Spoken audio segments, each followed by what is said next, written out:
One of the main reasons few agents become successful as listing agents is the fact that the amount of time that they must invest in the listing side of the business is really significant initially. And it isn't because the seller takes more time than the buyer, that's reversed. It's that getting good and skillful at the listing side takes more time. So as agents, we spend far too much time working with buyers, longing for more listings to come our way.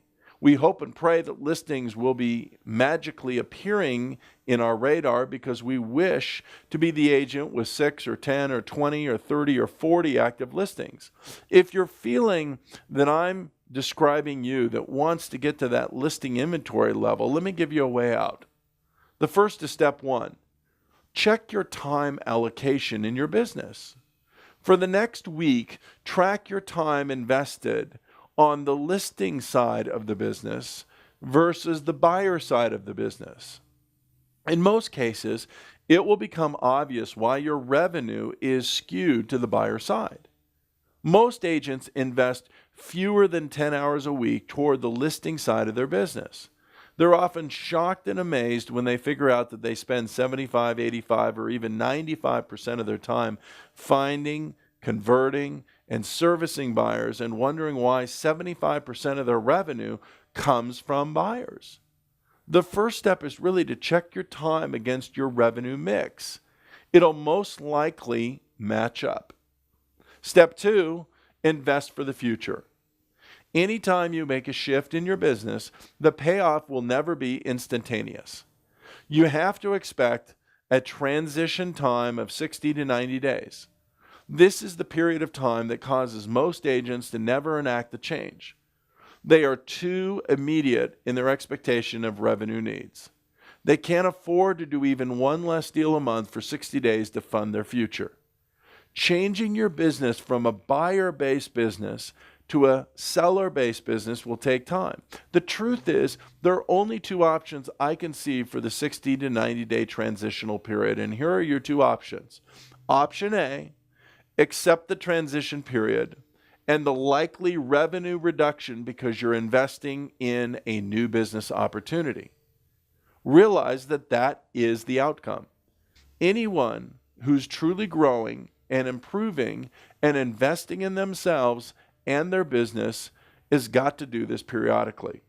I mean, when I wrote my first book, the first year in real estate, I gave up golf for 1 entire year to write that book. I, as an example, also recently limited my speaking schedule to create a couple of new programs and write 2 new books.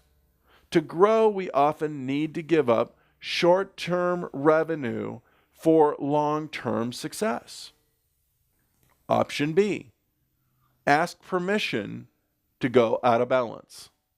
Sometimes the champion performer must take the tougher decision that they must put in the extra effort necessary to move through the learning curve to success. There are times in business when you're up against a changing marketplace or increased competition or unique opportunity has been revealed to you. Often, these unique opportunities are really time sensitive. In these situations, a 40-hour work week may not be enough to continue to complete your normal business to keep it rolling and access that opportunity that's in front of you as well. That's why option B exists too. In effect, it reallocates time from another area of your life to work. It is also why I say ask permission. The first person you have to ask permission of is yourself. I mean, are you willing to put in the extra effort to receive the new and greater listing inventory than you've ever had before? Once you're willing, then ask the other people who are going to be affected. Ask your spouse or significant other, ask your children. Anyone who's going to get less of you has to understand that that is the case and grant you permission. When the whole team is on board in your personal life, the need to be out of balance is easier for everybody concerned. So set up a time limit for the duration of your out of balance time as well. Most people, the loved ones, can endure being out of balance for 30 or 60 days as long as they know how long it's going to be. Being a great listing agent starts with the right strategy and the right mix in terms of time. It's impossible to become a dominant listing agent without your time and focus being invested there. So let's make sure that you check your time, check the allocation, look at what you need to do. If you need to go out of balance, get permission and take action.